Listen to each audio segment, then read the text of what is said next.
Pronto. Obrigado. Mais uma vez, boa noite. Professor Felipe Fernandes aqui, aula de Geografia. Nosso penúltimo módulo, essa grande revisão aí para a específica da UERJ, para a gente conseguir aqui o nosso gabarito. Já pensou? Tirar um notaço assim na prova específica? Não é impossível, difícil é, mas não é impossível. Bom, nosso materialzinho agora tem conteúdo bem diversificado. A última aula eu fiz só de cartografia, de alguns temas importantes, porque era difícil realmente memorizar e entender a dinâmica dos conceitos. Esses aqui, né, são mais abrangentes, porém são mais tranquilos da gente conseguir aprender, tá? E aí, para quem deu uma olhada no material com antecedência, para quem está no grupo da específica, o primeiro bloco aqui é de geologia. E aí eu botei, né, algumas questões da UERJ também, para a gente ter uma referência, a maneira como ela gosta de cobrar. Mapinha mundi aqui na nossa primeira questão, indicando a distribuição de um processo exógeno, processo externo de modelagem do relevo, chamado intemperismo. Na geologia, nós estudamos tanto os agentes internos, que são 3, vulcanismo, abalos sísmicos e tectonismo, e aí todos os efeitos e relações que existem entre eles, e os agentes externos, erosão e intemperismo. Intemperismo é um deles. O grande problema de erosão e intemperismo não é nem conseguir definir os conceitos, é entender nos exemplos que são apresentados qual é a força da natureza que está atuando naquele processo e qual é aquele que mais marca a paisagem que está sendo estudada, já que os agentes da natureza que causam os dois são os mesmos. A água, por exemplo, pode causar tanto erosão quanto intemperismo, e em diferentes situações. E aí, para facilitar a nossa vida, ou a questão vai indicar, de maneira direta, como essa aqui, qual é o processo, ou ela vai fazer uma condição específica em que você elimina outras variáveis possíveis para deixar um dos processos mais marcados, mais fáceis de identificar. A gente vai ver isso aqui com calma, tá? Como falei, o intemperismo é um desses agentes externos que são modeladores do relevo e que basicamente está relacionado à decomposição e à desagregação das rochas. Depois que a estrutura geológica ela é formada, que as rochas se solidificam, né, e são formadas, elas passam a sofrer os efeitos desses agentes externos. E como os minerais que formam as rochas são variados, e eles possuem resistências diferentes em relação aos processos de desgaste, né, de decomposição, cada um deles vai reagir em um ritmo diferente, alterando essa superfície, alterando a paisagem. Tá? Então, o intemperismo é um processo de decomposição e desagregação dos minerais que formam as estruturas de rochas. E aí, dentro do intemperismo, nós temos 3 que merecem atenção. O intemperismo químico é o principal deles, porque tem a água como a principal força modeladora. O intemperismo físico e o biológico. Alguns lugares tratam o químico e o biológico, né, muito próximos, e é verdade, mas eles são processos diferentes, né? No caso do biológico, o nome já indica, né, depende principalmente da vegetação, a ação da vegetação na superfície, mas vale para os micro-organismos, né, vale, né, para a fauna também, de um modo geral, tá? Físico tem a ver com variação de temperatura, e já o químico, a ação da água, a reação química da água com os minerais que formam essas rochas, tá? Nessa imagem aqui, ele destaca uma escala de cores aqui, né, e separa, né, cada uma dessas áreas numa relação muito aproximada pelas zonas climáticas. A zona tropical, que é toda essa aqui entre o Trópico de Câncer e Capricórnio, a zona temperada e a zona polar, tá? A pergunta, no entanto, é a seguinte: a partir da numeração da legenda, identifique a área com maior grau de intemperismo químico. Ou seja, tem que ser a faixa latitudinal que tenha a maior influência da água na superfície terrestre. E aí, nesse caso... Olha, William, tudo bem? E aí, parceiro, deixa o pessoal chegar.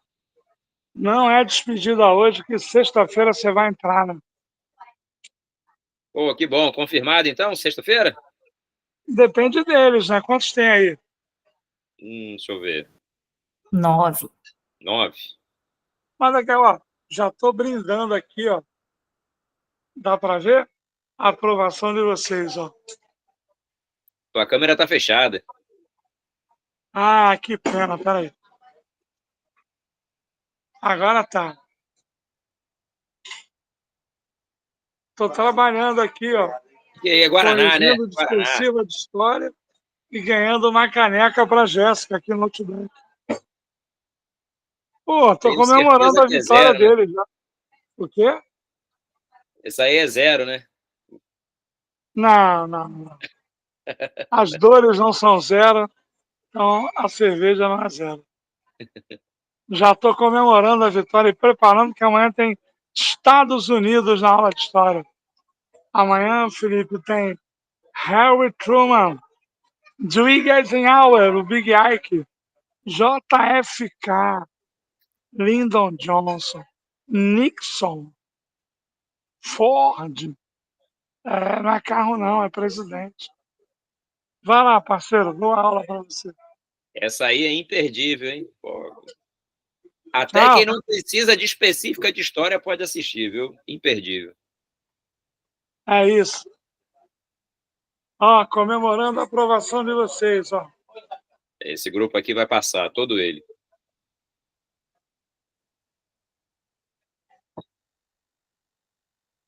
Bom, vai se distrair com o seu Guaraná Zero e a gente volta para a aula. Alguns trabalham, né? Tem isso.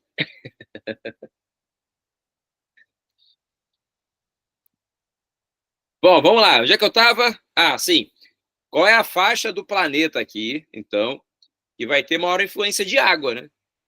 E aí a gente precisa lembrar da aula de clima, que na faixa equatorial, que é uma zona muito quente, que forma uma baixa pressão atmosférica e é receptora de ventos, eu vou ter muita chuva, em razão da evapotranspiração, da chegada das massas de ar, das temperaturas elevadas. Então, obrigatoriamente, é nessa área em marrom escuro em que eu vou ter o maior grau de intemperismo químico. Tá? Perfeito, Sofia. É na faixa equatorial, tá? Só que ele pede, justifique a sua resposta relacionando-a com o conceito desse tipo de intemperismo. O processo de decomposição e desagregação das rochas é o que define o intemperismo. Pela ação da água. A faixa equatorial, de clima tropical equatorial, é a região mais quente e, por consequência das massas de ar e da evapotranspiração, também mais úmidas, o que vai contribuir para o maior processo de intemperização. Eu botei um padrão aqui de resposta, só para servir como uma explicação, né? Inclusive, né, eu boto aqui a exemplos das áreas de clima equatorial marcadas pelo número 5, está aqui no finalzinho, ó. Aí você não precisava botar as duas informações, não, tá? Eu podia escrever nas áreas de clima equatorial ou, o que seria o ideal, porque isso você já tem na legenda, então é uma identificação fácil, as áreas marcadas pelo número 5 na legenda, tá? E aí você definiria o que o mapa está mostrando ali como a área de maior intemperismo. Tranquilo? Facinho? Beleza. Vamos avançar um pouco. Dando um passeio aqui. Opa. Quase que eu dei um spoiler antes. As 14 montanhas, 8.000. Questão número 2. Essa área que está sendo destacada ali na imagem, né, no mapinha ali, entre China, Nepal, Índia e Paquistão, nada mais é do que a região onde nós temos a Cordilheira do Himalaia. Está escrito isso no texto, né? É o nome dado, né, pela Federação dos Montanhistas, esse nome aqui, as 14 montanhas, para as mais altas montanhas do mundo, acima de 8.000 metros de altitude. Entre os praticantes desse esporte, escalar o topo das 14 é considerado um marco na carreira. Tem gente que gosta disso, né? Elas ficam localizadas na região da cadeia montanhosa do Himalaia. Todas elas estão aqui, inclusive a mais alta delas, que é o Everest. No sul da Ásia. Ao norte do Paquistão, na fronteira com o território chinês, estão 5 delas. As outras 9 na região norte do Nepal, também na fronteira com a China. É aqui que está o Everest, por exemplo. Tá? A pergunta é simples. Explique o processo geológico causador desse conjunto bastante elevado de montanhas nessa parte da Ásia. Nesse caso aqui, eu já estou falando dos agentes internos que são formadores do relevo. E aí, o tectonismo é o principal movimento responsável a partir do choque entre essas duas placas continentais, formando uma estrutura chamada de dobramento moderno. Quando duas placas continentais colidem, a tendência é que entre elas haja uma deformação, uma dobra. Daí o nome dobramento moderno. Esse movimento, que é um movimento horizontal da crosta, é chamado de orogênese. Lembra disso? Já falamos desse termo aqui, orogênese, botei aqui no chat. É o movimento horizontal da crosta. Existem 3 possíveis. Sofia, muito bem, o movimento convergente de placas, o choque entre elas. Existe também o movimento divergente de placas, né, de afastamento, e o transcorrente ou transformante, que é quando elas se arrastam paralelamente, mas em sentidos opostos, que é o pior entre os 3 movimentos existentes, né? Então, para a primeira parte, era só explicar, né, qual é o processo geológico, o tectonismo a partir do movimento convergente de placas, dando origem aos dobramentos modernos. Ponto. Primeira parte, tranquilinha. Aí vem a segunda. Em seguida, indique 2 efeitos da altitude elevada sobre as condições atmosféricas. Percebam que agora a questão foi para clima. E aí, por sorte, ele está falando de um fator climático que a gente estuda bastante, que é o fator altitude. Quais são as características que essas montanhas vão proporcionar às condições climáticas da região?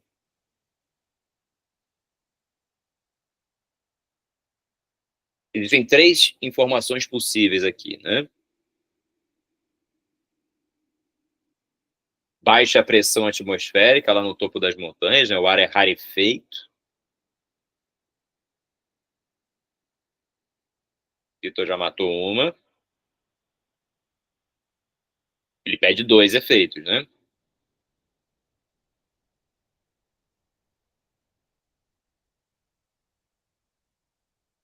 E ninguém vai arriscar? Essa é fácil.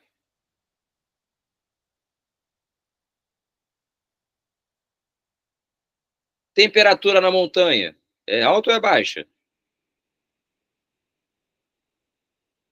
Lembra disso, hein? No topo das grandes montanhas, a tendência é que as temperaturas sejam mais baixas. Tá? E quando o lugar é mais frio, inevitavelmente o que acontece com a umidade? Ela tende a ficar mais baixa também, né? Porque tem menor evaporação de água. Embora tenha gelo na superfície, no topo das montanhas, o ar, né, ele tende a ficar mais seco. Posso sim, Sofia. Deixa eu só concluir essa aqui que eu explico, tá? Então, eu botei aqui, ó, o processo geológico causador do conjunto de montanhas elevadas na Ásia, explicado pelo processo de orogênese, tá? Ou orogenia, mesma coisa, resultante do choque, da colisão de placas, né, tectônicas, formando dobramentos modernos. Eu especifiquei aqui o nome das placas, mas isso não era necessário para colocar na resposta, tá? Se soubesse, ótimo. Mas podia explicar de uma maneira geral, até porque ele não está perguntando de maneira específica, e sim de maneira geral sobre o processo. Sim, porque valeria dobramento para qualquer outro lugar de dobramento, tá? Aí, da segunda parte, dentre os efeitos dessa altitude, podemos citar a menor quantidade de gases, nesse caso ali, né, a menor pressão atmosférica ou ar rarefeito, a menor temperatura e a menor umidade do ar. Gabarito, facinho. Beleza? Vamos lá, Sofia. Rift é o nome que é dado para lugares em que o movimento tectônico ele tende a ser divergente. Como é o caso, por exemplo, do mais famoso, né, vale, que é o Rift Valley na África, uma região que hoje talvez seja a mais relevante, né, entre elas, sofre ali com um movimento divergente de placas que, num tempo geológico, né, vai dar origem a uma nova formação continental. Vou botar uma imagem aqui, só para ilustrar. Vou pegar uma aqui. Aqui explique melhor. Vou mostrar essa aqui mesmo, que é uma imagem mais fácil, mais nítida da gente conseguir identificar. Esse assunto já caiu na prova do Enem, né, de maneira direta. Recentemente até. Quer ver, ó? A imagem está aqui, ó. A resolução está péssima. Espera aí. Vou ficar por outra. Está melhor. Está aqui, ó. Chifre da África. Toda essa área aqui, ó, está se separando do restante do continente africano. E um dos bons indicadores para saber que o movimento é um movimento divergente, de alívio de tensão da crosta, é a presença desses inúmeros vulcões, esses triângulos aqui que estão sendo representados. Era exatamente essa imagem aqui, só que em português, que estava na prova, né? Por quê? Quando eu tenho o alívio de tensão da crosta, a passagem da lava vulcânica é mais fácil, né? Então, se tem muito vulcão, não é que seja uma regra, mas se há muitos vulcões, a tendência é que esse espaço seja um espaço de movimento divergente, tá? Em lugar de movimento convergente, também há vulcões. Só que eles são menos ativos, não tem uma quantidade tão grande quanto nas áreas de movimento divergente e assim por diante. Deixa eu voltar aqui no chat. Beleza. Oi, Sofia, tranquilo? Show. E aí eu botei essa questão aqui, muito interessante, por sinal. Apesar de ser muita imagem aqui, eu vou tentar mostrar uma de cada vez. Esse mapinha aqui, que está destacado, é o mapa que mostra, né, a distribuição dos continentes e os limites entre as placas tectônicas e a direção, né, que cada placa ali está tomando. Olha o Rift Valley aqui, ó, as duas setinhas, uma apontando para cada lado, né, mostrando o movimento divergente nessa região aqui. Movimento divergente aqui, movimento convergente aqui, e assim vai. Dois pontos, no entanto, estão aqui identificados com os números 1 e 2. O número 2 é exatamente sobre a Cordilheira do Himalaia, eu já sei que é uma área de movimento convergente, e já sei o que forma, inclusive, né, que são os dobramentos. E aqui, reparem que eu tenho uma setinha apontando para um lado, uma setinha apontando para o outro, exatamente aqui na região próxima à Califórnia. Embora seja muito raro, se você olhar para o mapa aqui, você não vai identificar com facilidade esse tipo de movimento, eles existem, e aqui está o pior deles. Inclusive, usado para explicar um dos possíveis e mais prováveis cenários da extinção da raça humana na Terra.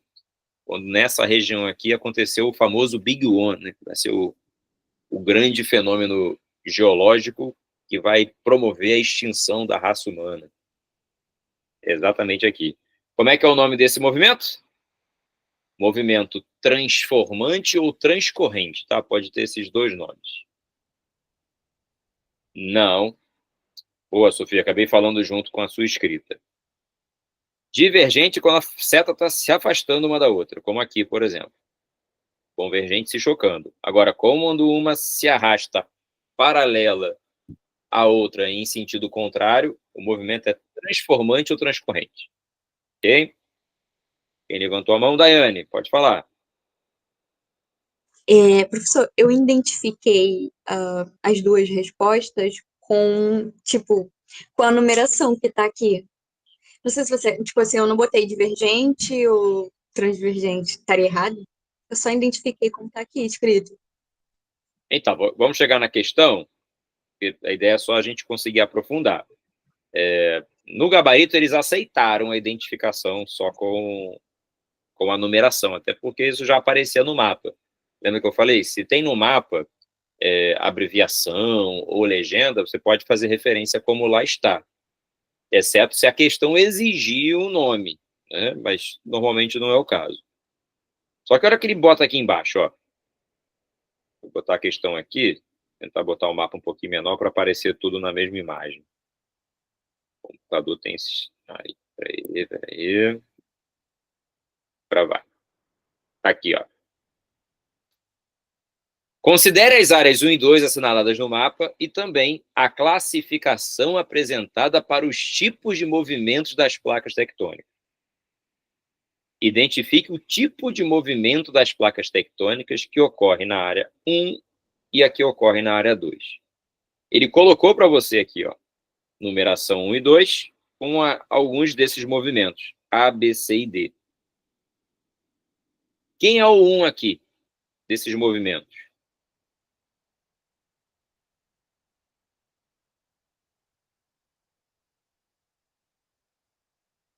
Facinho, né? Setinhas paralelas em sentidos contrários, tá aqui. E quem vai ser o número 2?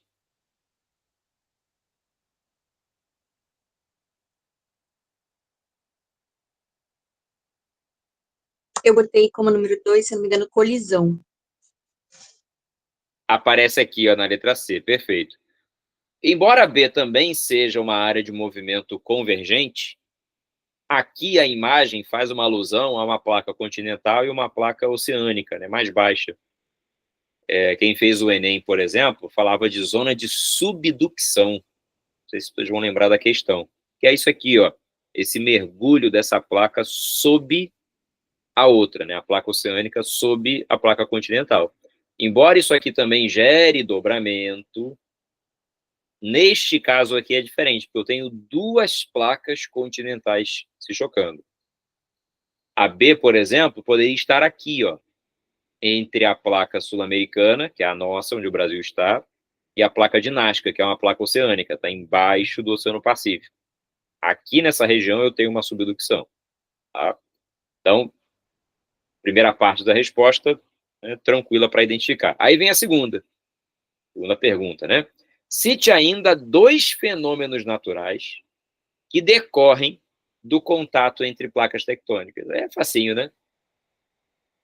Movimento de placa vai dar origem sempre a terremotos, né, abalos sísmicos, e a vulcanismo. Aqui, ó, padrãozinho de resposta que você poderia levar, tá? Aqui é um gabarito comentado, tá, gente? Então, não tem que necessariamente estar exatamente como está aqui. Tá aqui, ó. Os tipos de movimentos que ocorrem nas áreas 1 e 2 são, respectivamente, identificados pelas figuras D e C. Tá? No contato entre as placas tectônicas, podemos identificar vulcanismo, que é a ascensão de magma à superfície, e os abalos sísmicos, cuja energia resultante do movimento das placas, né, que se propaga em forma de sismo. Tá? Então, facinho, né, para poder marcar. No gabarito estendido, eles aceitaram até a questão dos maremotos. a formação de ondas gigantes, né? O maremoto, ele é causado normalmente por um terremoto, movimento assoalho oceânico, que movimenta a água, que vai gerar essa onda que se propaga até o litoral. Tá? Então, tanto o maremoto quanto o tsunami também serviram como resposta, mas certamente pouca gente falou sobre essas questões. O vulcanismo e abalos sísmicos são ali as respostas de segurança, tá certo?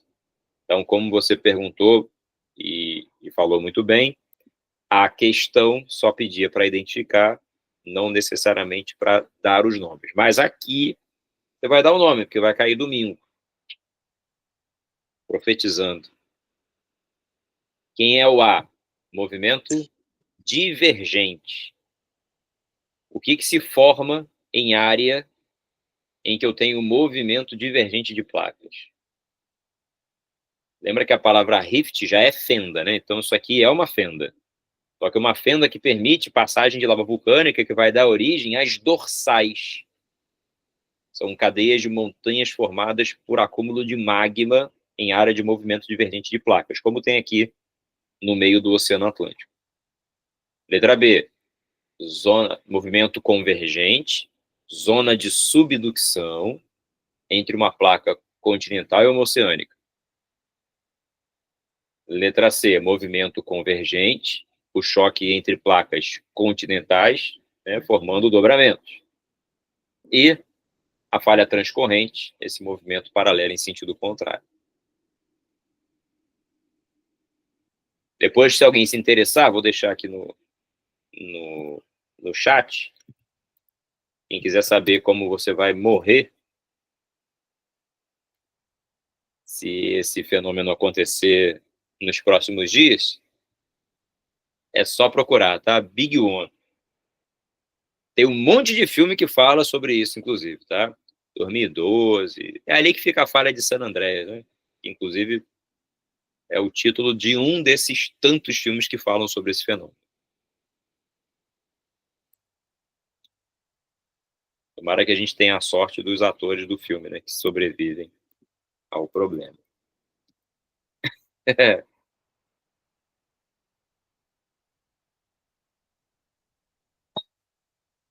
Bom, resumindo é o seguinte, vai ter uma atividade vulcânica, né, sem precedente, que por si só vai expelir tanta lava, tanto material piroclástico para a atmosfera, e matar, né, milhões de pessoas só ali na região do entorno. Mas o pior vem na sequência, né?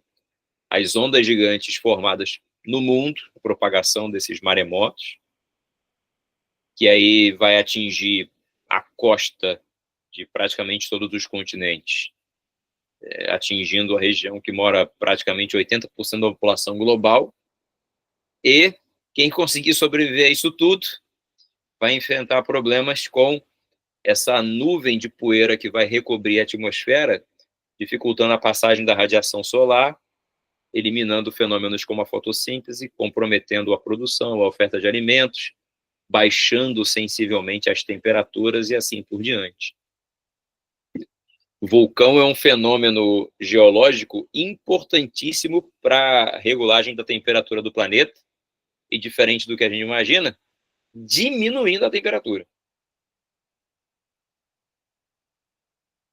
Fiquem tranquilos que já dá para ver com certa antecedência esse problema, uns 3 minutos, tá? Se acontecer com 3 minutos, a gente consegue se salvar.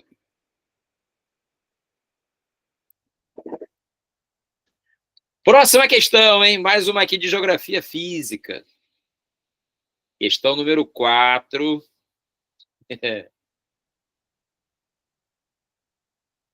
Essa a gente não tem o que fazer, né? Pior a gente descobrir que a extinção da raça humana aconteceu pela nossa incapacidade de cuidar do planeta, né? A gente poluiu, desmatou, ocupou, desertificou, esgotou, aí morremos por causa disso. Ia ser uma burrice sem tamanho, né? Agora, um evento geológico que a gente não tem controle, esse, pelo menos a gente não ia se sentir culpado. Volta para a prova, questão número 4. Vamos lá. Os climogramas são gráficos que permitem comparar os climas por meio de dados referentes à temperatura e umidade.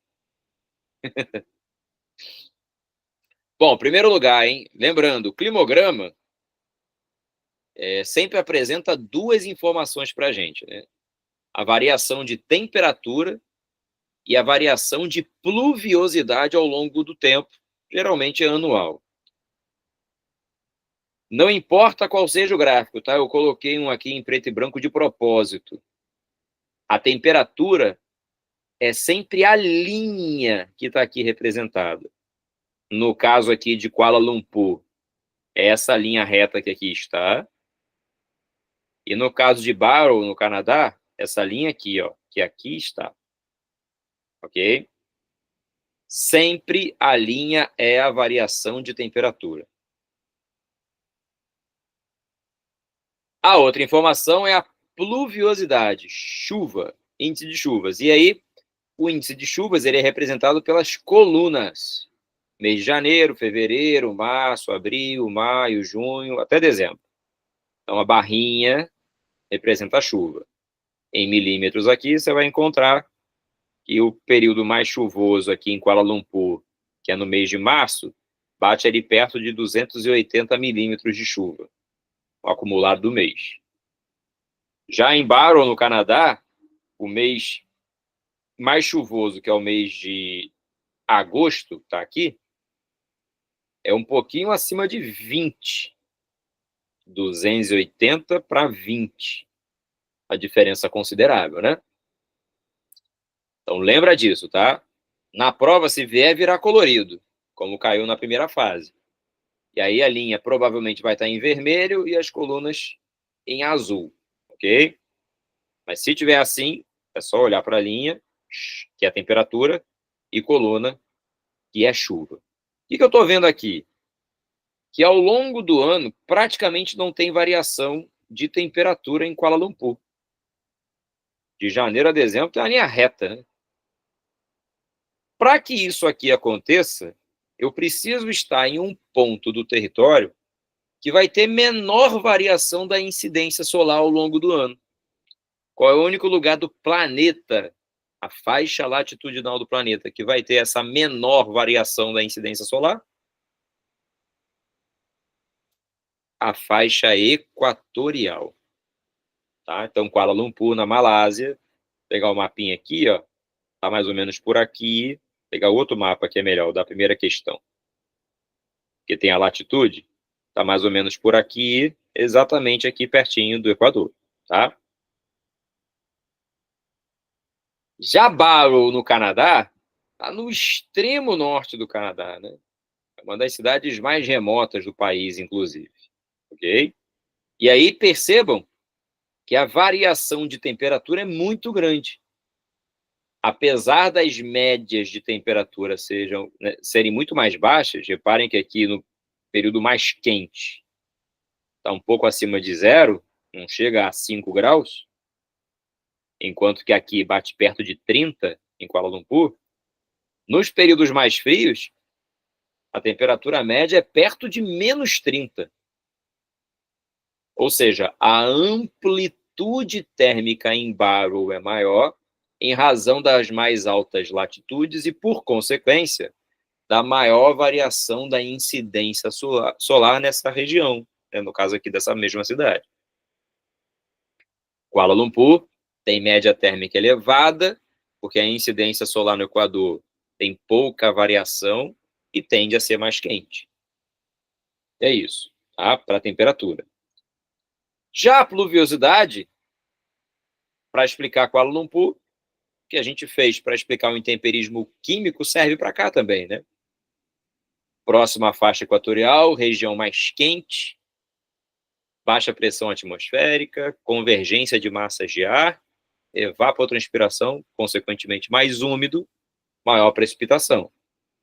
Em Barrow, como as temperaturas são muito baixas, a precipitação tende a ser mais baixa também, que a oferta de água na atmosfera tende a ser menor, tem menor evaporação.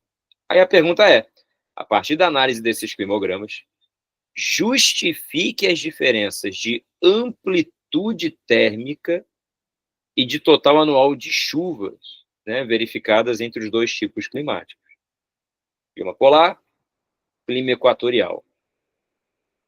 Maior amplitude térmica, menor amplitude térmica. Cuidado, hein? Amplitude é a variação entre a maior e a menor temperatura.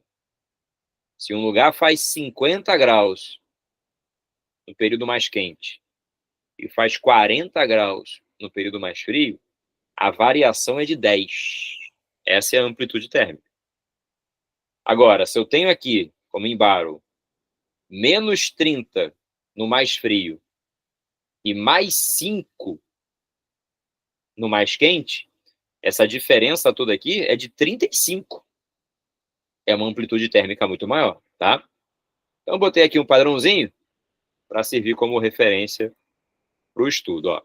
Kuala Lumpur, na Malásia, localiza-se em condições climáticas equatoriais, com elevadas temperaturas, com elevada pluviosidade e baixa amplitude térmica, baixa variação. Barrow, no Canadá, está em área, né, de temperado frio e continental, próxima à região polar, com clima rigoroso, baixas temperaturas, baixa pluviosidade. Eu especifiquei aqui chuva no verão, porque é hemisfério norte, né? Então é no meio do ano que vai ter chuva. E uma grande amplitude térmica. O que aqui tinha que constar? O que ele perguntou. Justifique a diferença de amplitude térmica. Kuala Lumpur, na faixa equatorial, tem menor amplitude térmica. Barrow, em elevada latitude, tem elevada amplitude térmica. Kuala Lumpur, considerando chuva, tem elevada pluviosidade ao longo do ano. E no caso de Barrow, no Canadá, baixa pluviosidade, com uma pequena elevação no período de verão.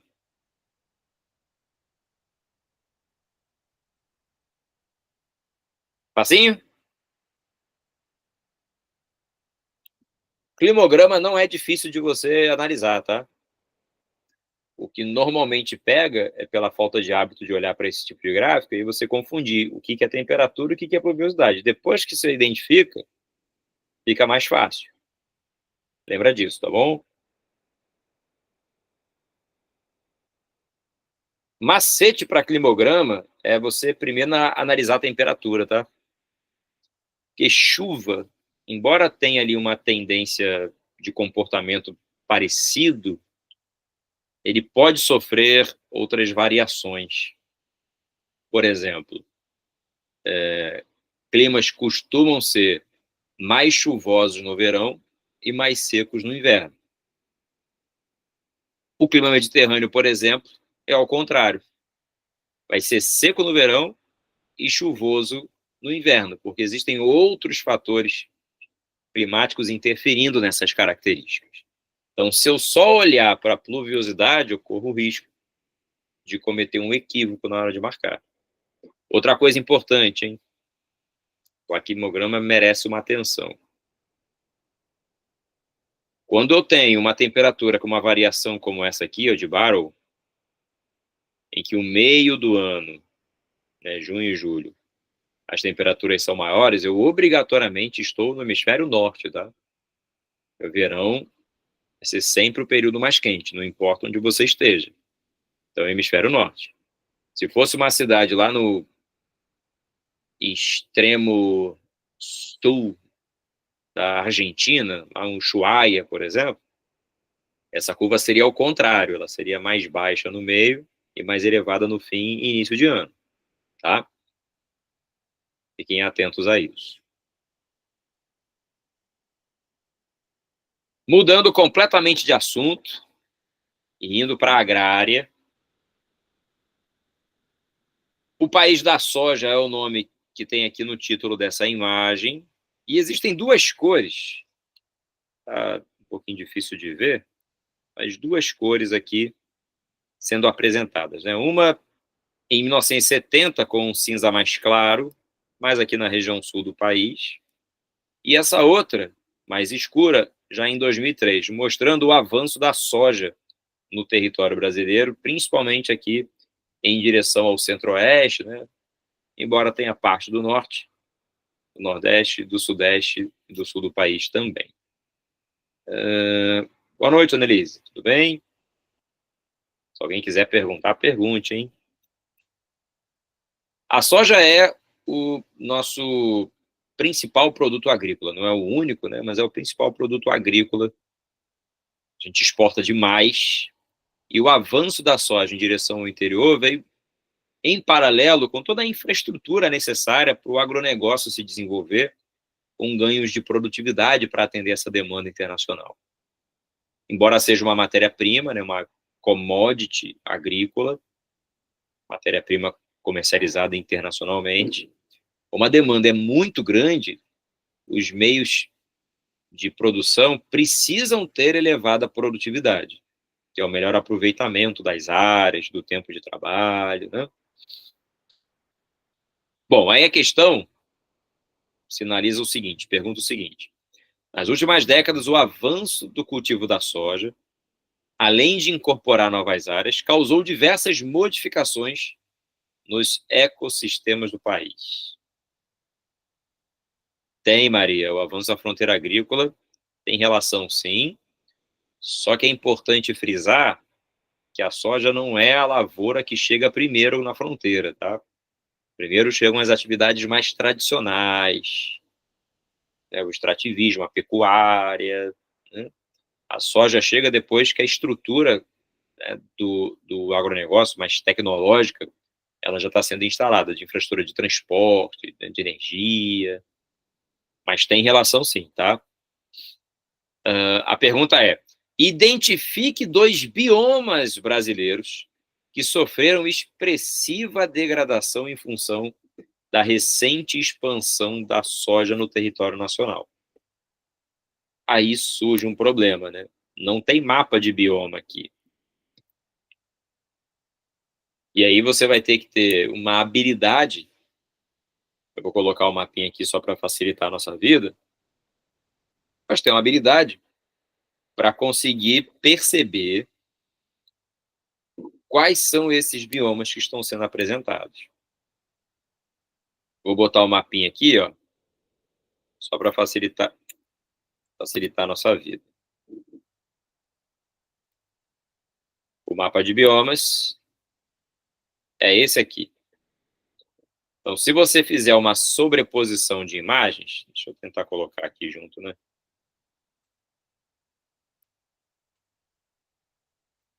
E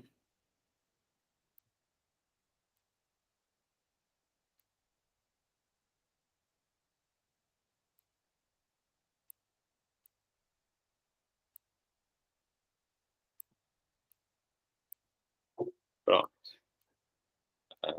Atrapalhei.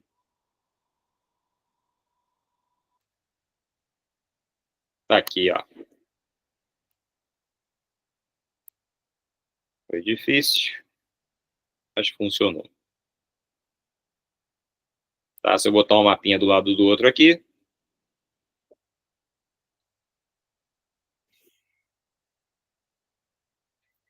o detalhe na pergunta, e aí eu vou voltar em vocês aqui, ver se tem alguma coisa. Já respondo. O comando da questão, que é importante aqui, fala da incorporação de novas áreas, ou seja, a degradação da recente expansão. Então, eu preciso considerar que esse modelo, já que ele está aqui, começando no sul do país, sobretudo, que o avanço é para esse mais escuro, em um modelo que segue, né, do centro para as periferias. E aí não há dúvida, né, que o Cerrado é o principal deles, e, lamentavelmente, hoje, o bioma da Amazônia também. São os dois que recentemente sofrem com esse processo de degradação. Agora, a segunda pergunta fala: aponte também 2 fatores que explicam o elevado crescimento de sua produção na região central do Brasil. O que aqui, onde o Cerrado está, eu tenho de vantagens para esse tipo de cultivo que eu não tive, por exemplo, aqui na região da Mata Atlântica, que eu não tive na região do Pantanal, nem dos Pampas, né, mas aqui ao sul, tampouco na Caatinga. Pois é, o Cerrado tem um conjunto de vantagens, físicas inclusive, né? Terrenos de planaltos, de mais fácil adaptação de máquinas, uma regularidade em relação ao regime de chuvas, principalmente por conta do clima continental, né, que é muito chuvoso no verão e mais seco no inverno. Então, essa variação permite um maior controle, né, do ritmo da natureza em relação a essa oferta de água. A soja não é um cultivo que pode se desenvolver em ambiente muito úmido, né? É por isso que o Pantanal, por exemplo, ainda não é um espaço ocupado por ela, assim como aqui na Mata Atlântica. Mas também não pode ser absurdamente seco, e aí é uma das razões para que na Caatinga ele não tenha se estabelecido. Claro que a tecnologia evolui, a engenharia genética, e cada vez mais essas plantas geneticamente modificadas estão adquirindo resistência à umidade e, consequentemente, criando mecanismos para a sua expansão. Mas, por hora, esses fatores naturais ainda são relevantes, tá? Para o gabarito da questão, como essa questão da sobreposição de imagem era muito difícil, eles aceitaram, no gabarito estendido, uma maior possibilidade aqui de resposta, né?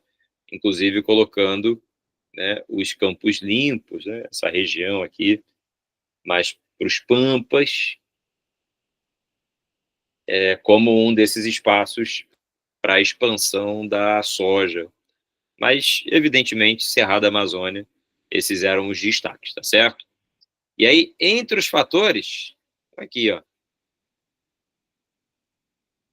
falei dos naturais, né?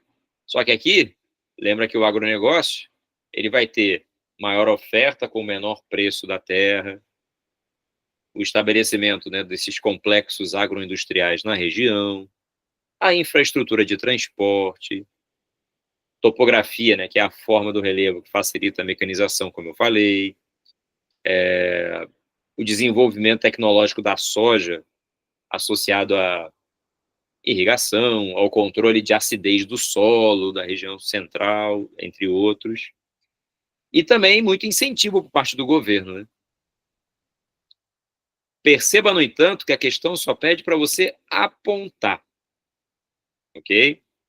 Eu botei aqui um grande texto, como se você fosse estabelecer um padrão de resposta, mas nessa questão você podia identificar de maneira direta, os dois biomas que recentemente sofrem com a expansão da soja, né, são Cerrado e Amazônia. Entre os fatores, no centro-oeste, ele destaca aqui, né, nessa região central do Brasil, e potencializam, né, o desenvolvimento da atividade, você poderia destacar qualquer um desses aqui. Daiane, não tenho, até por conta de compromisso trabalhista, questões relacionadas a direito de imagem, não tenho o canal, tá? Eu tenho essas exclusividades aqui, acessando lá as páginas do projeto, né, que nós estamos, você vai achar muita coisa minha lá já gravada. Questão tranquila? Facinha? Show. Vamos mais um pouquinho. Questões de Rio de Janeiro, ó.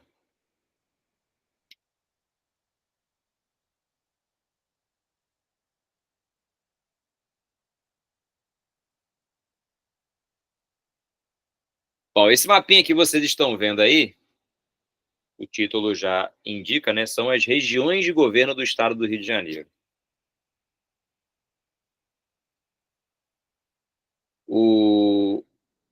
autor desse material aqui, que deu origem a essa questão, Fábio Tadeu Santana, aqui é um grande amigo, viu? Excelente professor.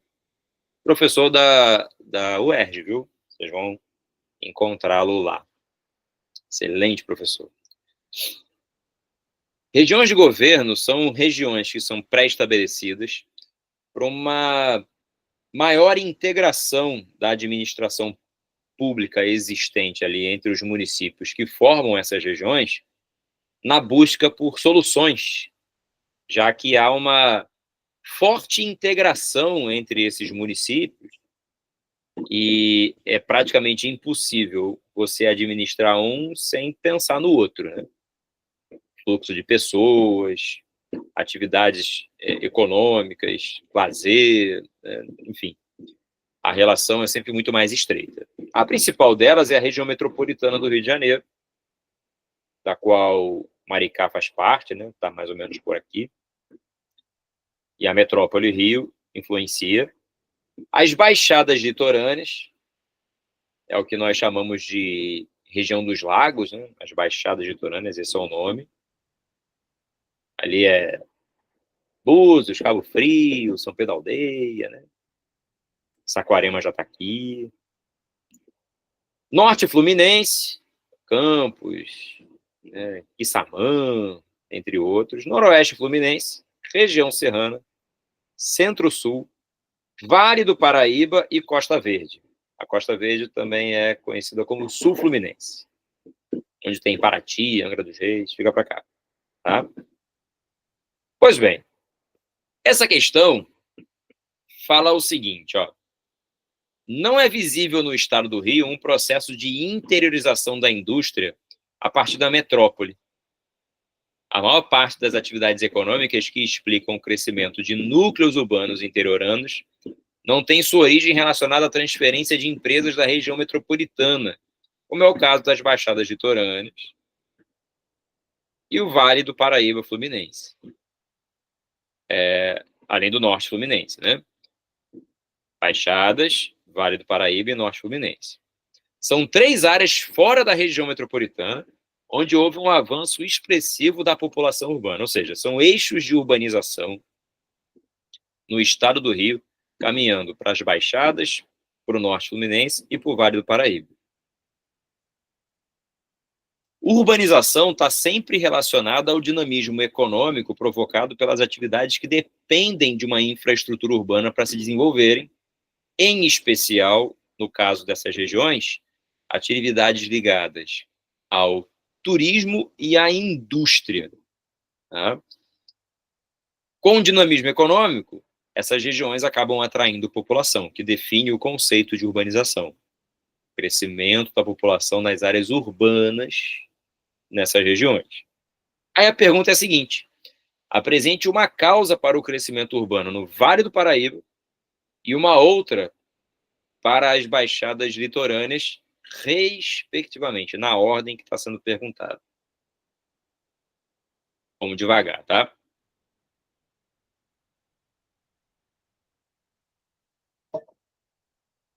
Essa região aqui, ó, do Vale do Paraíba, transformou-se num importante polo industrial. Não é novo, né?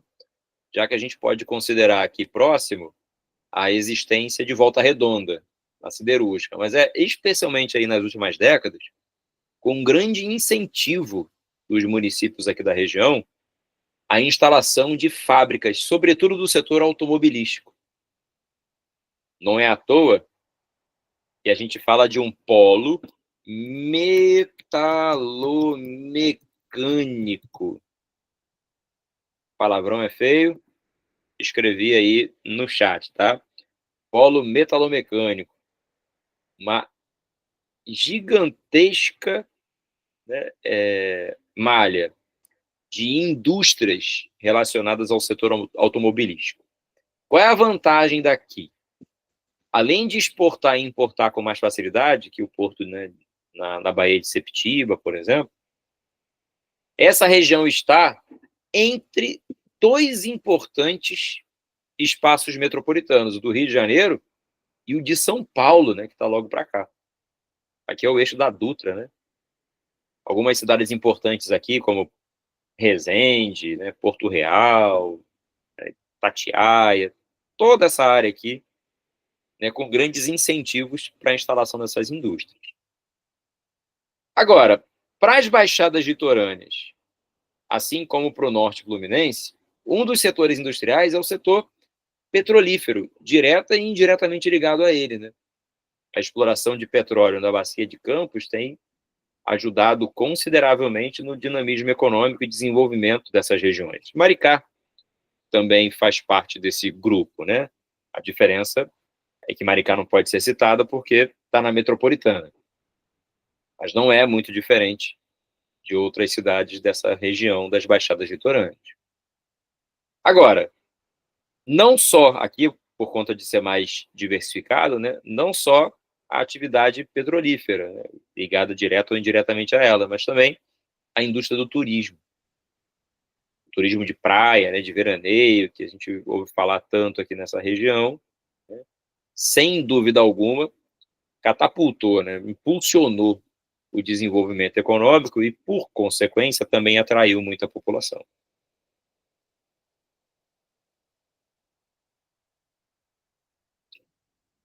Natália, nesse caso não, pelo seguinte, ele está destacando a questão da urbanização. Obviamente, parte dessa região aqui tem uma herança histórica ligada à influência da cafeicultura no Vale do Paraíba, né, com infraestrutura de transporte, por exemplo, né, ferrovia instalada, mas isso acabou proporcionando um crescimento dessa população, tá? Acabou proporcionando o crescimento da população. Não de maneira direta pela atividade, porque ela entra em decadência, né? Então a tendência natural é da população diminuir, mas sim por permitir um processo de expansão e desenvolvimento econômico em fases mais recentes do desenvolvimento do nosso estado. Tá? Sem problema, Márcio. Você pega lá o Márcio Vinícius, pega o conteúdo do início da aula aí e revisa, tá bom? Ó, tá aqui, ó. Dentre as causas do crescimento urbano no Vale do Paraíba, podemos citar a infraestrutura de transporte nesse eixo Rio-São Paulo e a economia industrial, né, de aglomeração, né, ligada aqui ao polo metalomecânico, o automotor. Tá? Já nas baixadas litorâneas, a consolidação da indústria do turismo, isso mobilizou, né, uma população a se deslocar para a região, mas no gabarito estendido também era possível falar da questão da riqueza gerada pelos polos de exploração de petróleo, né, os polos petrolíferos e as atividades ligadas a essa produção de petróleo na bacia de Campos e agora no restante do pré-sal. Tá?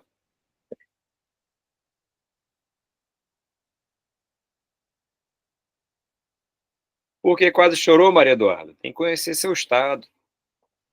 Botei umas questões boas para sexta-feira sobre Rio de Janeiro também, tá? Na específica costuma cair. Botei nessa aqui e na de sexta-feira também, ó. Olha essa questãozinha aqui, ó. Número 7.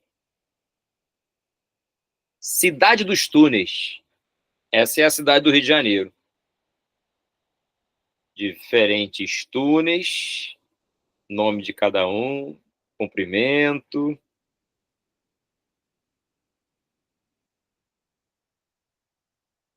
Cai bastante. Esse mapinha aqui, aquela tabelinha é só para você conhecer os túneis, tá? Essa tabelinha aqui mostra exatamente a localização de cada um deles. Né? Tá aqui numerado, ó. Antônio e André Rebouças, número 1. Aí você vai lá no mapinha, onde é que ele tá aqui, ó. Número 1. E assim vai. Essa é uma questão muito interessante. A nossa cidade aqui, Rio de Janeiro, é um tanto quanto complexa. Relevo da cidade do Rio de Janeiro. Vou botar um mapinha aqui. para facilitar esse nosso entendimento.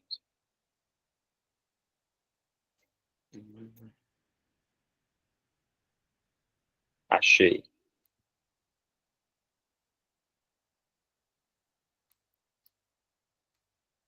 Em praticamente todo o litoral aqui brasileiro, as cidades que estão localizadas aqui entre as serras que recortam o nosso interior, como a Serra do Mar e o oceano, essas cidades praticamente cresceram espremidas entre o mar e o morro, né? E à medida que a expansão urbana foi acontecendo, os núcleos citadinos, né, os núcleos da população ocupando aqui o território, basicamente aconteceu no entorno desses morros, que está em verde aqui mais destacado, né, são as elevações, ou em áreas que foram propositalmente aterradas para a expansão da cidade. Tudo que você está vendo aqui, ó, não existia. Né? Praticamente aqui, toda a nossa... Aqui é o centro do Rio, né? Aqui é a Marina da Glória, né? O aterro do Flamengo. Nada disso aqui existia. Tudo isso aqui foi aterrado. Boa parte disso aqui, né, foi aterrada com a destruição desses morros, né? Foram desmontados aqui para a expansão dessa área que passou a ser ocupada. O problema é como integrar regiões tão separadas, né, numa cidade recortada por tantos morros. A explicação, a construção dos túneis. Por que a cidade tem tanto túnel? Porque tem um relevo extremamente acidentado, né, com muitos morros. Esse aqui é o maciço da Tijuca, por exemplo, né, uma área gigantesca que dificulta a integração entre as diferentes regiões, né? E aí, para facilitar mais esse fluxo, como ultrapassar esse relevo acidentado é muito mais difícil, né, superando ele pelos morros, embora existam estradas assim, a construção dos túneis veio com o objetivo de facilitar essa integração. A pergunta é essa: explique o elevado número de túneis na cidade do Rio de Janeiro com base em uma característica própria do espaço carioca, que é desse relevo, né, montanhoso, né, formado por muitos morros, esses maciços que aqui estão, que dificultam a integração entre as áreas ocupadas. E aponte ainda 2 problemas para os cidadãos relacionados à construção e ao uso dessas obras de engenharia. Não há dúvida que o elevadíssimo custo desse tipo de obra, ele é um problema. Fazer túnel é caríssimo. Obviamente, a cidade, para aumentar o seu fluxo, precisou investir bastante nisso. Segundo, problemas com congestionamentos. Os túneis não conseguem ser muito grandes, né? E expandi-los também não é fácil. Então, você fica com vias muito limitadas para esse fluxo, né, de veículos, aumentando sensivelmente os congestionamentos na cidade, né, o que dificulta a circulação entre esses diferentes lugares. Um eventual acidente, por exemplo, a cidade costuma parar, dependendo do local onde esse acidente aconteça. Se a gente depender de túnel, né, a gente fica parado. Então tá aqui, ó. O elevado número de túneis da cidade é consequência de uma ocupação urbana em um sítio montanhoso, né, em uma parte, né, do relevo montanhoso, onde comumente, né, áreas contíguas, porém isoladas por montanhas, demandam a construção de túneis para a sua integração. Elas estão separadas por montanhas, mas precisam dessa conexão, dessa integração. Dentre os problemas, podemos destacar o elevado custo da mão de obra. Ali eles aceitaram, né, o comprometimento de estruturas de edificações vizinhas, né? Fazer perfuração de túnel pode comprometer o que está na superfície. Impacto ambiental também aceitaram aqui. A ausência de vias alternativas aos túneis, a questão dos congestionamentos pela limitação, né, da infraestrutura instalada e pela dificuldade de ampliação dessa malha de túneis, exatamente pelo seu elevado custo, entre outros, tá? Aqui, nessa segunda parte da resposta, caberiam outras possibilidades também, tá? O importante da questão era você conseguir destacar a questão que envolve o relevo montanhoso que dificulta a integração entre as diferentes partes da cidade. Facinho? Tranquilo? Bom, uma vantagem desse maciço aqui, né, que a gente tem uma área gigantesca com uma relativa preservação, nos dando, inclusive, o maior parque de florestal, né, de preservação ambiental, o maior do mundo, né, que é aqui o Parque Nacional da Tijuca. A gente tem esse privilégio de ter o maior parque urbano, né, do planeta. Muito mais pela dificuldade da gente ocupar esse lugar, né? Deixa eu voltar em vocês. Se tem pergunta.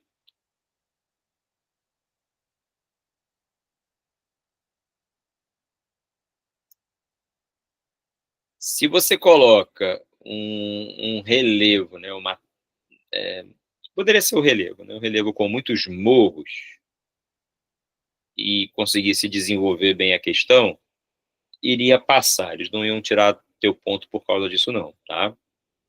Mas precisaria fazer uma referência. A topografia mais acidentada, com muitas montanhas ou morros, na área urbana da cidade do Rio de Janeiro.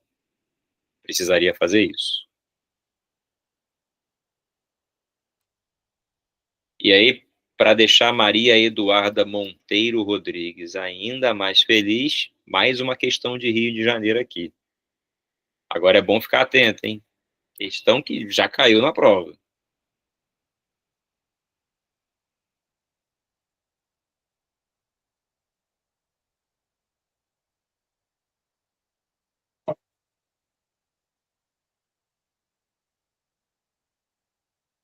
Machuquei a boca, não sei em quê. Tá ruim de falar.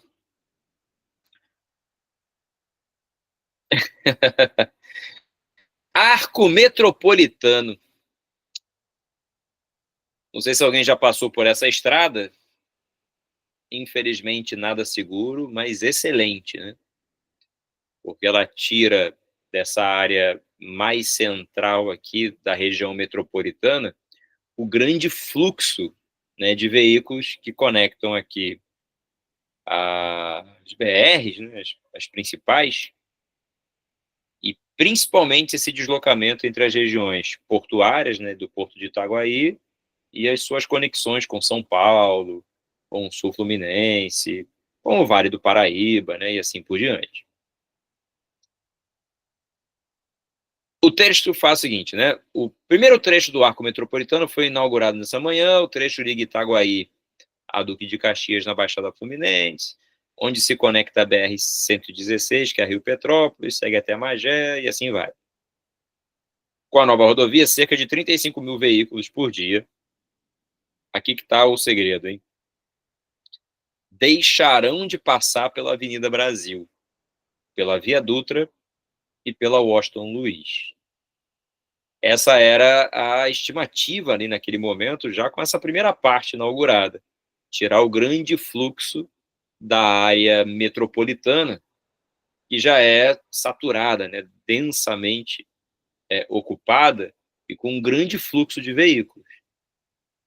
Aí fala aqui, ó, a inauguração do Arco Metropolitano alterou a configuração da rede rodoviária na região metropolitana fluminense.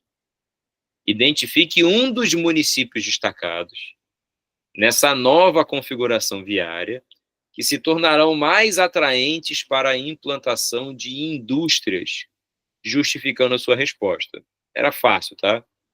Se você olhar aqui, ó, este grande município aqui, para os trechos, né, que foram entregues e as obras que estavam em conclusão, acabam beneficiando consideravelmente Duque de Caxias. Tá? Isso facilita a integração entre as diferentes BRs. Felipe, eu poderia ter colocado Nova Iguaçu, Japeri. Por que que na questão ele restringe a Caxias? Porque nesse município, que a linha, inclusive, é difícil de você ver, você tem um recorte, né, de uma outra BR aqui,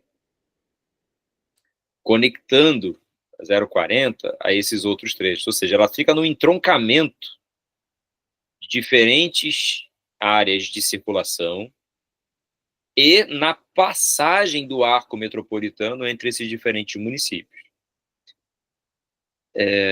Embora seja o mais destacado, obviamente, não seria o exclusivo, tá? Então, no gabarito estendido dessa questão, eles aceitaram quem colocou um desses outros municípios que estão relativamente próximos ou recortados pelo arco metropolitano, tá? Nova Iguaçu, Japeri e assim por diante.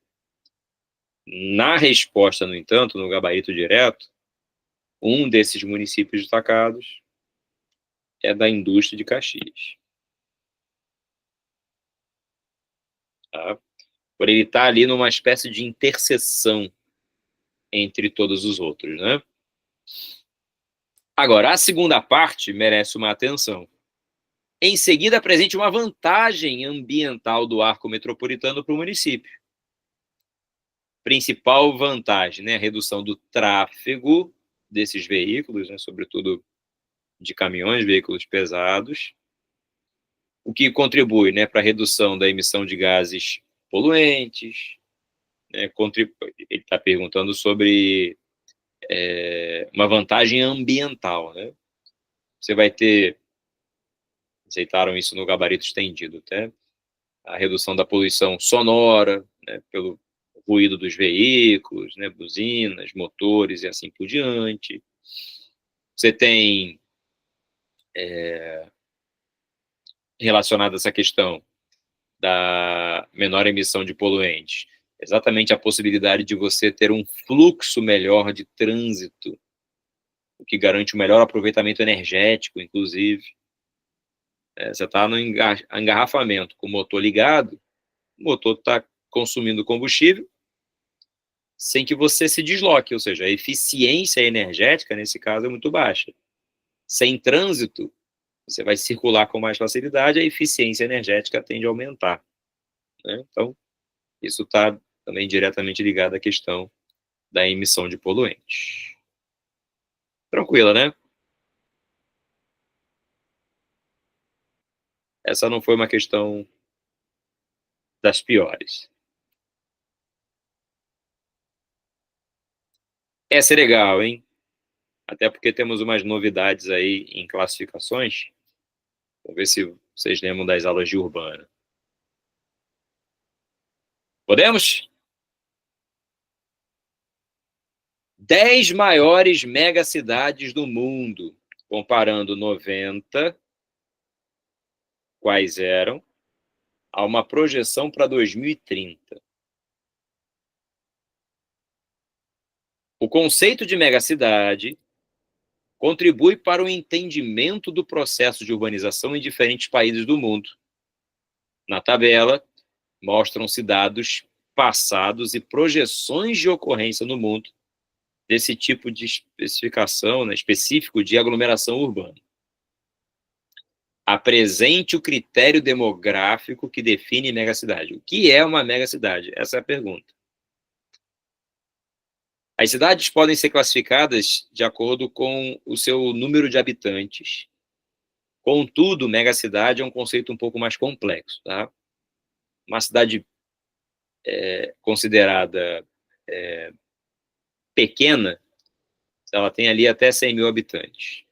Ela é média entre 100 e 500 mil.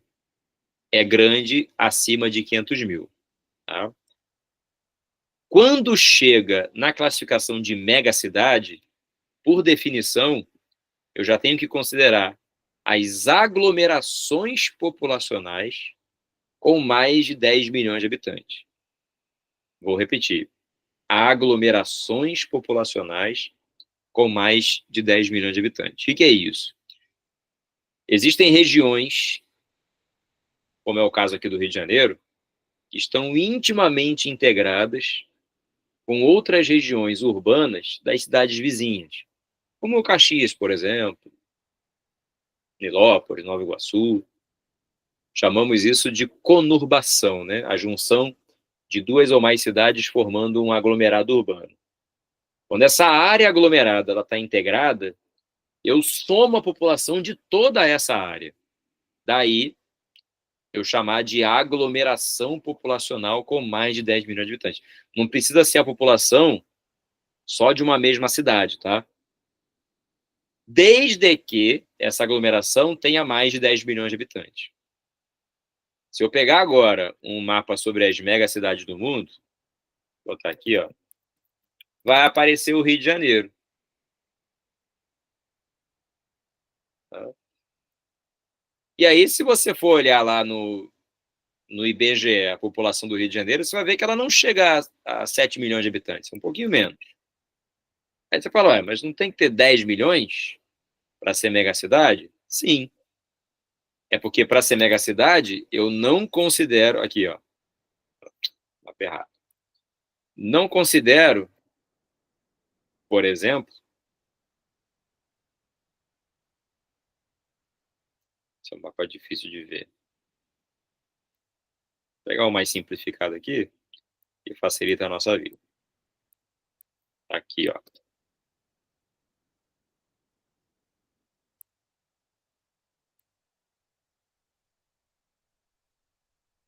Vai aparecer aqui São Paulo, né, e Rio de Janeiro. A metrópole vai dar nome à megacidade por ser a cidade mais importante, certamente aquela que contribui com a maior parte da população. Dependendo da metrópole, ela sozinha já é uma megacidade, é o caso de São Paulo, por exemplo. Mas o que eu considero é a aglomeração populacional com mais de 10 milhões de habitantes. Tá? Tem que considerar isso aqui. O ponto sensível, no entanto, para essa questão está aqui, ó. Comparando as duas colunas, identifique uma tendência da distribuição espacial das megacidades do mundo. O que eu estou vendo aqui? Ó? Em 90 tem cidade no Japão, Estados Unidos, México, Brasil, Índia, Estados Unidos, Coreia do Sul, Argentina. Reparem que aqui as 3 primeiras, por exemplo, são de países desenvolvidos. Existem outros aqui nessa mesma categoria. Já para 2030, tirando Tóquio, que continua aqui em primeiro, né, e Los Angeles, que vai aparecer lá em 8º, e que já estava em 8º quando estava aqui, todas as outras cidades que vão aparecer são cidades em países subdesenvolvidos. Por quê? Como a infraestrutura urbana é limitadíssima nos países mais pobres, são poucas cidades que acabam atraindo a maior parte da população que se concentra, e concentrada nesses lugares tendem a aumentar esse contingente populacional a ponto de formar a megacidade. Tá? Então, qual é a tendência aqui, né? A nossa respostinha. Um aumento considerável de megacidades em países subdesenvolvidos. Tá? Metropolização é o nome que a gente dá para o processo de urbanização concentrado nas metrópoles, que são as cidades mais importantes da rede urbana. Agora, vem uma pergunta para a gente poder avançar. Já ouviram falar em metacidade? Esse é novo, hein? Saiu agora em 2024.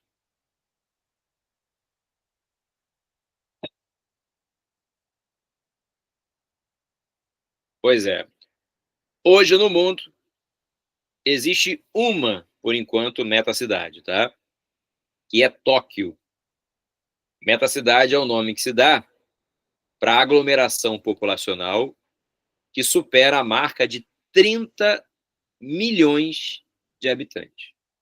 Tá? Então, a metacidade é hoje a cidade com mais de 30 milhões de habitantes. Por enquanto, só temos uma, tá?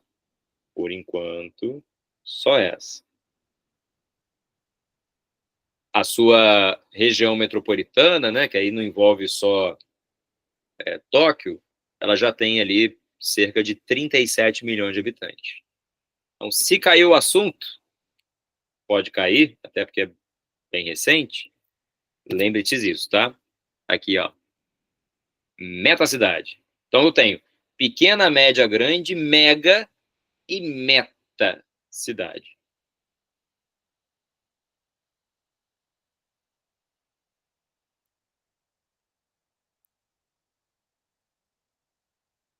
Anota aí.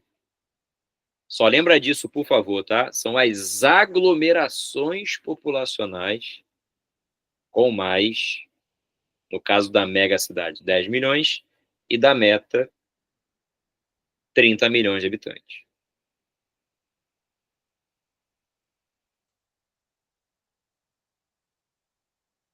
Mais uma questãozinha, hein?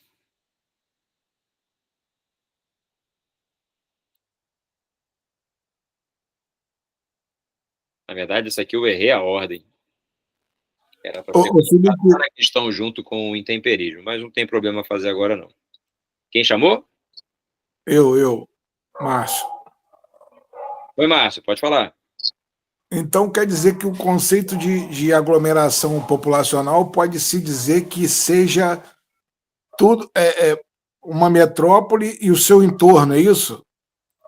Exatamente. A tendência é da metrópole, né? Ter esse aglomerado urbano. Deixa eu ver se eu acho uma imagem aqui que facilite o entendimento. Mas, de forma técnica, o aglomerado urbano é sempre quando a mancha urbana de uma determinada cidade acaba se juntando com a mancha urbana de uma outra cidade, exatamente pela essa relação de influência, que é o nome que a gente dá para conurbação. Né? Conurbação é a junção de duas ou mais cidades formando um aglomerado. Para essa definição de cidade, eu considero a soma do total dessa população. Esse é o raciocínio. Seria a Baixada Fluminense? Uma boa parte dela. Tá? Eu estou tentando pegar aqui a imagem do Rio de Janeiro. Eu acho que eu consigo rapidinho aqui. Deixa eu ver. Consegui. Isso até já caiu numa prova não específica da UERJ, que perguntava sobre a conurbação, né? Essa mancha. Deixa eu botar a imagem aqui, vai facilitar a nossa visualização. Aqui, ó. Região metropolitana do Rio, né? Tá aqui. Toda essa mancha em vermelho que a gente está vendo aqui, ó, que ultrapassa os limites do município do Rio, avançam aqui para Caxias, Nova Iguaçu, Niterói, São Gonçalo, vem até Maricá. Olha Maricá aqui, ó. Toda essa área aqui é o aglomerado. Se eu somar essa população inteira aqui, ela chega perto ali dos 11 milhões de habitantes. Passa dos 10 milhões, define o Rio de Janeiro como mega cidade. Beleza. Ok? Perfeito. Essa aqui, inclusive, trata dos aglomerados subnormais, que são as áreas mais carentes, né? O IBGE dava esse nome. Ah, achei a da UERJ aqui, ó. Foi essa imagem que caiu na UERJ. Sem querer eu achei. Vou colocar aqui embaixo. Vou tirar essa. Essa aqui, ó. Foi a que caiu na prova da UERJ. Essa mancha amarela é a área de conurbação. E é a população dessa área que, somada, vai dar origem ao conceito de megacidade. Aí, inclusive, está o norte e o noroeste. Como assim? Do Rio. Aí, os municípios do norte e do noroeste aí, ó. Isso aqui é só a região metropolitana, tá? Não é do estado, não. Esse pedaço aqui que está destacado é só a região metropolitana do Rio. É esse pedacinho aqui, ó. Naquele mapa das regiões de governo que a gente fez. É só esse pedaço laranja aqui, ó. Tá? Ah, tá. Tudo que está naquela imagem tá aqui. Nesse pedacinho apenas. Beleza. A tendência natural, não é o caso da nossa metrópole, porque ela, infelizmente, é uma metrópole decadente, né? O Rio de Janeiro perdeu muito dinamismo econômico, né, ao longo do tempo. Mas a tendência natural, né, quando uma metrópole é muito dinâmica, é dela ampliar a sua área com municípios integrados a ela em razão da sua forte influência. Algo que não aconteceu aqui. A gente foi ter mancha urbana no Vale do Paraíba, ter mancha urbana na região norte fluminense, nas baixadas litorâneas. Elas se desconectaram da metrópole, né? Isso aqui é uma mancha ainda de um passado que não é tão antigo assim, mas que infelizmente parou ali por volta de 1960, quando a gente perdeu a capital para Brasília. Foi dali que começou o declínio significativo do município do Rio de Janeiro, né? Não era município ainda, era Distrito Federal, virou estado, né? Virou estado da Guanabara, e ao virar município, né, passou a ter o seu processo de decadência. Infelizmente, tem importância ainda, mas é um processo decadente. Vamos lá rapidinho para fazer a 10, para fechar? Hoje está um dia bonito aqui, estou olhando pela janela, está um dia bonito. Questão muito tranquila, tá? Erosão, assim como o intemperismo, é um processo externo de modelagem do relevo. A diferença é que a erosão representa o processo mecânico, físico de remoção das camadas superficiais que formam a superfície, o solo, por exemplo, levando esse material para as partes que ficam mais baixas do terreno. Por definição, a erosão é um processo mecânico de retirada, transporte e sedimentação de materiais. Pode ter várias causas. As principais envolvem a água, chuva fluvial, rio fluvial, gelo, né, glacial, marinha e a eólica, né, dos ventos. Nessa questão aqui, ele relaciona a ocupação dessas áreas e suas respectivas atividades, né, envolvendo pastagem, cafezal, algodoal ou a mata ali preservada, e a perda de solos por erosão em cada uma dessas situações. A pergunta é simples. Explique por que a área 1 apresenta menores perdas de solo em função da erosão. Por que a vegetação preservada aqui nessa região tende a contribuir para uma menor perda de solo? É um processo natural, minimizado pela vegetação. Obviamente, com a floresta natural, você tem uma tendência de amortecimento da chuva. À medida que a chuva bate na vegetação, ela demora mais tempo para chegar na superfície. Ela vai encharcando as folhas, os galhos, os troncos.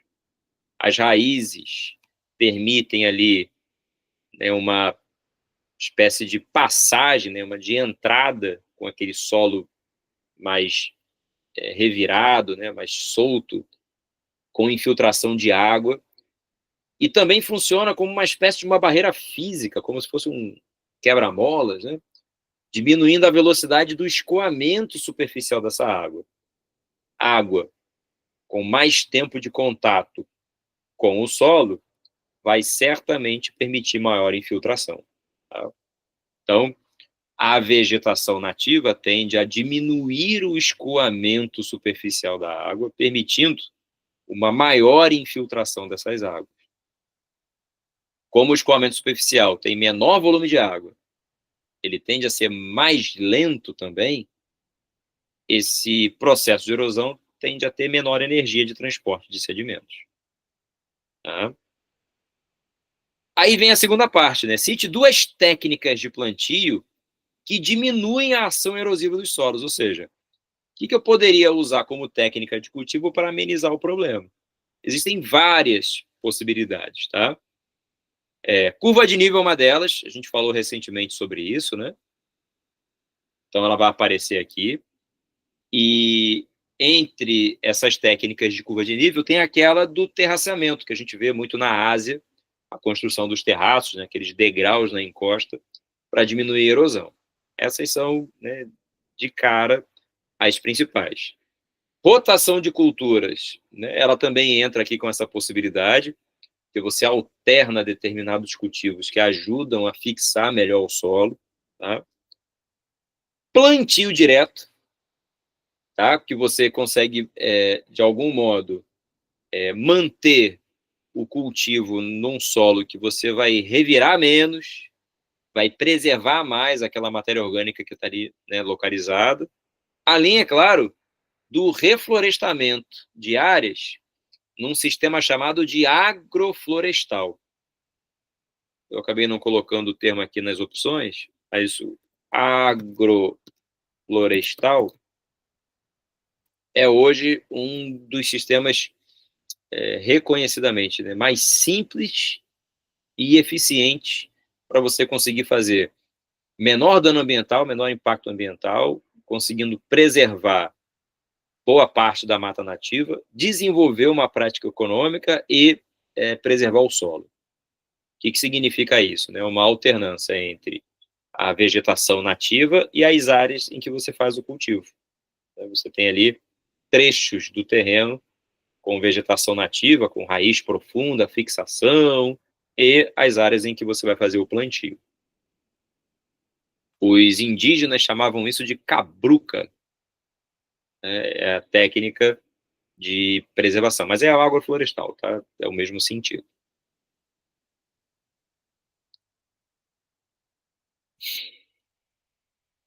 Bom, 7h35, né? Não vou estourar o tempo não, que tem gente que tem que ter aula depois, né? Queridos, mais um dia de missão cumprida. Chegamos ao fim aqui do nosso penúltimo encontro. Passa rápido, né? E olha que é tanto assunto, né? Peço que vocês me interrompam. Aquele que a gente já está no finalzinho, né? Então tem muito conceito que a gente já sabe, é só o jeito mesmo de configurar as respostas. Preciso que vocês treinem a escrita, hein?